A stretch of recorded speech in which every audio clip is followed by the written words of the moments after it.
Welcome to let's happy space. இப்போ முள்ளங்கி பச்சடி எப்படி செய்யுதுன்னு பார்த்துக்கலாம். ஒரு கடாயை சூடு பண்ணி கடாயில் கொஞ்சோண்டு எண்ணெய் போட்டு எண்ணெய் காஞ்சதுக்கப்புறம் ஒரு 10 போல் காஞ்ச மிளகாய் போட்டுக்கணும்.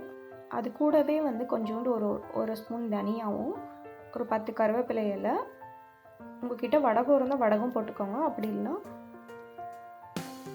கடுகு உளுத்தம் பருப்பு கூட போட்டு நம்ம தாளிச்சிக்கலாம்.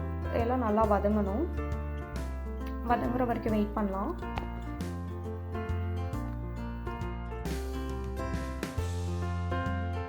இப்போ நம்ம எல்லாமே எண்ணெயில் வதக்கி வச்சது எல்லாமே ஒரு பவுல் ட்ரான்ஸ்ஃபர் பண்ணி வச்சுருக்கோம்.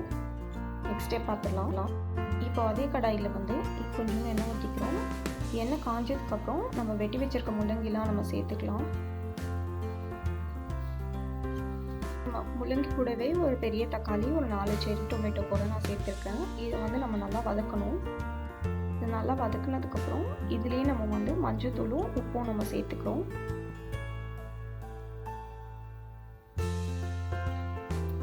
ஒரு 1/2 ஸ்பூன் மஞ்சத்தூள், அதுக்கப்புறம் ஒரு ஸ்பூன் உப்பு.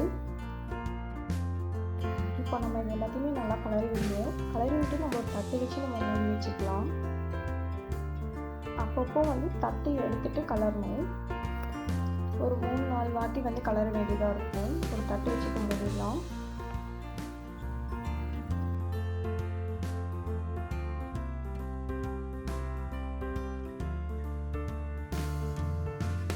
இப்போ ஆல்மோஸ்ட் இந்த ஸ்டேஜ் வந்ததுக்கப்புறம் நம்ம கேஸ் ஆஃப் பண்ணிடலாம். தண்ணி நல்லா வச்சிருச்சு.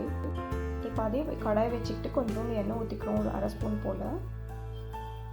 இப்போது இதுக்கு தேவையான ஒரே ஒரு வெங்காயம், சின்ன வெங்காயம் போட்டு ஒரு மீடியம் சைஸ் வெங்காயத்தை நல்லா வெட்டி இதை நல்லா ஃப்ரை பண்ணி எடுத்துக்கிறோம். கொஞ்சம் கோல்டன் ப்ரௌன் கலர் வர வரைக்கும் நம்ம இதை ஃப்ரை பண்ணி எடுத்துக்கிறோம்.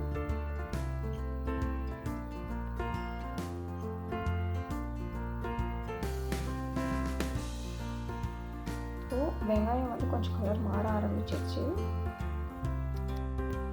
இப்போது ஒரு எலுமிச்சை சைஸ் புளியை நான் தண்ணியில் வச்சு ஊற வச்சுக்கிறேன். இது ஊறினதுக்கப்புறம் நம்ம இது கூட ஆட் பண்ணணும். இப்போது வெங்காயம் இந்த கலர் வந்தோம்னா கேஸ் ஆஃப் பண்ணிடலாம். இப்போது நம்ம எல்லாமே ஃப்ரை பண்ணி வச்சுருக்க இன்க்ரீடியன்ட்ஸ்லாம் நம்ம ஆட்டுக்கல்ல போட்டுக்கிறோம். அதில் கொஞ்சம் கல்லுப்பும் சேர்த்து அரைச்சிக்கிறோம். வெறும் இன்க்ரீடியன்ட்ஸ் மட்டும்தான் ஆட் பண்ணணும். தண்ணி எதுவுமே ஆட் பண்ணக்கூடாது. வெறும் ட்ரை இன்க்ரீடியன்ட்ஸ் வச்சு மட்டும் நம்ம அரைக்கணும். இது கம்ப்ளீட்டாக எங்கள் மாமியாரோட ரெசிபி தான். இப்போ எல்லாமே பண்ணுறதெல்லாம் அவங்க தான். இப்போ நம்ம முள்ளங்கி சேர்த்துக்கலாம். இந்த ஸ்டேஜில் முள்ளங்கியும் தக்காளியும் அதையும் நம்ம சேர்த்து நல்லா அரைச்சி எடுத்துக்கிறோம்.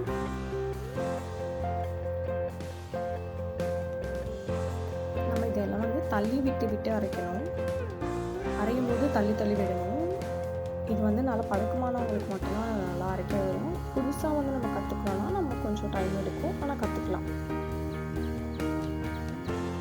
இப்போது இதில் ஊற வச்சிருக்க புளியை நம்ம சேர்த்துக்கிறோம். இப்போ புளியை சேர்த்து நம்ம நல்லா அரைக்கணும். இந்த மாதிரி தள்ளி விட்டு தான் அரைக்கணும்.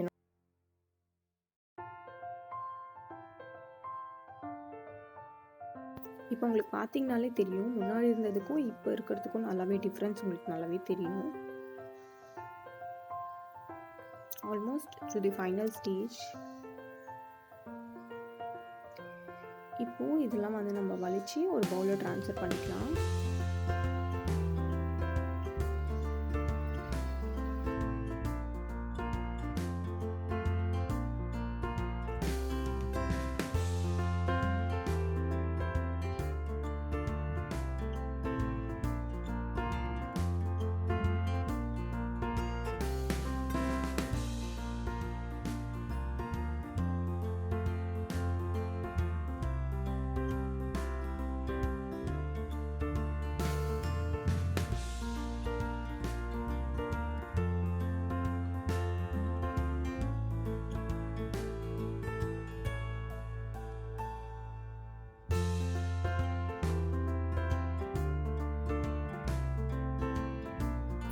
என்னதான் இருந்தாலும் டெய்லி நம்ம மிக்சியில் அரைச்சி சாப்பிட்றதுக்கும் இந்த கல்லில் நம்ம அரைச்சி சாப்பிட்றதுக்கும் நிறைய வித்தியாசம் இருக்குது.